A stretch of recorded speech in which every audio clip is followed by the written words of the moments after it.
Hey, it's Cindy here, the Midlife Makeover Coach, and I want to talk to you in this boost about how to reignite love in your most important relationship. Sometimes at this point in our lives, we've been in relationships a really long time, maybe long marriages, long partnerships, and we can often get into like boredom or such a routine with one another or so business-like in our relationships. Matter of fact, someone told me on my Instagram account just recently that she feels like, she and her husband are just roommates.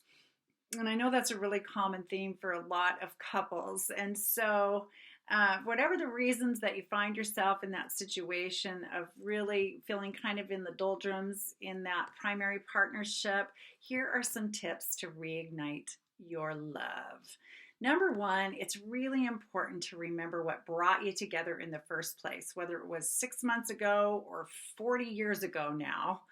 Remember what attracted you to your love partner. Why are you really in love with him or her? Or why initially were you really attracted to him or her?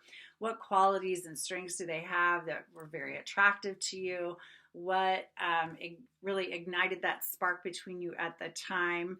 What things did you have in common? What things did you find delight and fun in sharing together? I mean, there is a reason that you were drawn together, whenever that was, and that could be a foundation that you can tap into again now in your lives, and really just really revisit that foundation of what brought you together and what you each value the most that you share in common, the things that you share in common.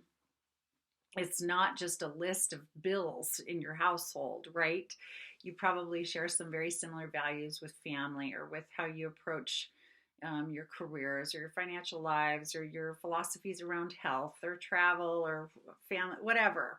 Just look for those similarities and things that brought you together in the first place and see how that might help put a spark in things. And second of all, you want to celebrate your individuality. Sometimes we get lost within a relationship and we just look at life through the lens of being in a marriage or a relationship, and it isn't to disrespect that commitment, but rather remember that you are a person and he or she, your partner, is a person. You're both unique individuals with each individual ideas, lives, interests, and so forth, and ways you like to spend your time, and just habits of your own and things like that. And then as a partnership, there's common ground together. So part of you're a circle, they're a circle, and there ought to be some mutual space where your circles come together in the middle, but you're not one circle necessarily. Now, some of you may think that's controversial and like you are united as one. I don't mean that your commitment isn't a unified commitment, but you are each people. You were a woman or a man or whatever you and your partner are before you were a couple.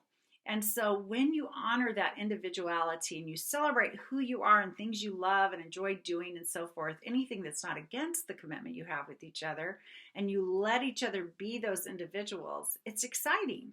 Like when you're not together every minute, then you have time to miss one another. Or when you go about and do different stimulating things and come back and share what's been fun or interesting about what's going on or meaningful to you in these other scenarios. And so it can give more life and energy to the relationship when you are engaging in other activities outside from one another or friends or associates that then you come back together and talk about and explore about with one another. Remember the work of the love languages by Gary Chapman.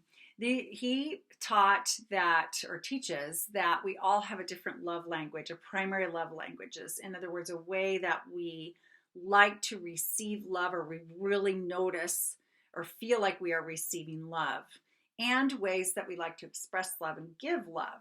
And one of the ways to be successful and to keep that spark of love alive is to really recognize your partner's love language and know your own and make requests around your own love language and know theirs and respond to it. So the 5 love languages that Gary Chapman teaches on is physical touch, words of affirmation, gift giving, acts of service, and quality time. And most of us as individuals have a primary love language, maybe another one that's pretty close. For example, mine is quality time. If you love me, I want you to spend time with me, period. That's what means the most to me, even more than a beautiful necklace or emptying the dishwasher.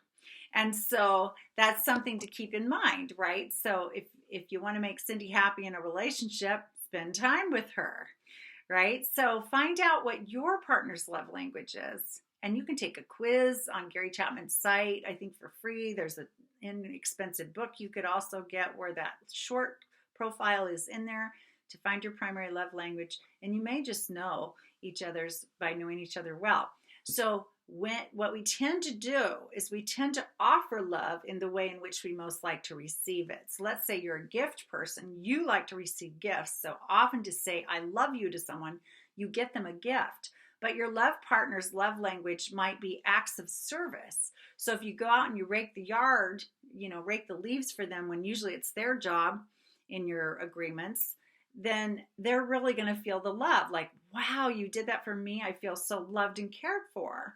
But if you give them a gift, because your love language is gift giving, they may not receive the message of love as strongly as you really wanted to give. So keep that in mind, that if your love languages are different, you want to offer love how they most can receive it and catch it. So noticing that and doing little things each day to really speak to that love language can really ignite the love between you, or reignite the love between you.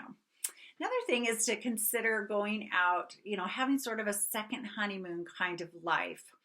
And what I mean by this is to continue to plan date nights. A lot of couples lose that whole aspect, and if they go out once a year on their anniversary, they're doing well.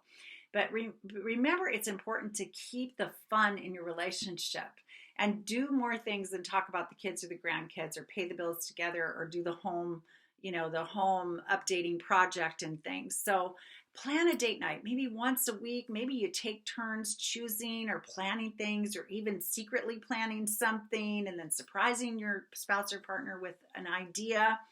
And then consider getaways, even if they're little overnight getaways that are pretty simple to pull off, pretty inexpensive if you need to think about that kind of thing. And definitely plan a nice getaway that's even more elaborate as much as your budget and time allows. Maybe a cruise is in order. Maybe, I don't know what y'all like to do, but think about a trip, just the two of you, to truly get away and unplug from everybody else and have a nice romantic fun getaway together. This is kind of adding more fun and adding a sense of a second honeymoon and more spark into your relationship. And as far as that goes too, you want to be playful with one another. There's a sacred space between partners, that a relationship that you share that you probably don't share with anyone else in the world. And that can be a sexual relationship perhaps, or even just your private jokes, just your pet names for one another, whatever that is. And you want to keep incorporating those kinds of things in your relationship over the long haul, because that's what is sacred between the two of you. It's kind of your own secret little relationship with each other. And surprise them, be flirtatious at times, especially if their love language is physical touch. You want to touch them often, even if it's, rubbing their back or holding their hand or sitting close on the couch, let alone making some, initiating sexual time together too, being flirtatious, or maybe getting a new something to wear, or putting candlelight at the dinner table on just a Wednesday night, and make it just a little more romantic. Play some music, dance in your living room, whatever. But do some intentional things to say, gosh, I love you, you're my beloved, and just get that spark going. There's nothing more important than our connections, our relationships, our emotional, physical, sexual safety in our relationship with our primary partner. And it is not something that you just join and then it's taken care of for the rest of your life. It takes effort and loving kindness and practice. And maybe you can think of other ways to reignite your love as well. If so, gosh, let me know. Tell me what you can think of. Maybe you can read a juicy love novel together or something too. Who knows? But anyway, I'd love to see you find that spark again and not feel just like business partners or roommates, but rather really get back to the source of that enjoyment, attraction, and love for each other, and enjoy your life. So sometimes our relationships need makeovers just like we do from the inside out. So I hope this was helpful. And if you want to dive deeper into the work of a life makeover, I do have a coaching community that where we do just that, and also group coaching and private coaching programs. So check them all out at cindydwhitmer.com. Take care.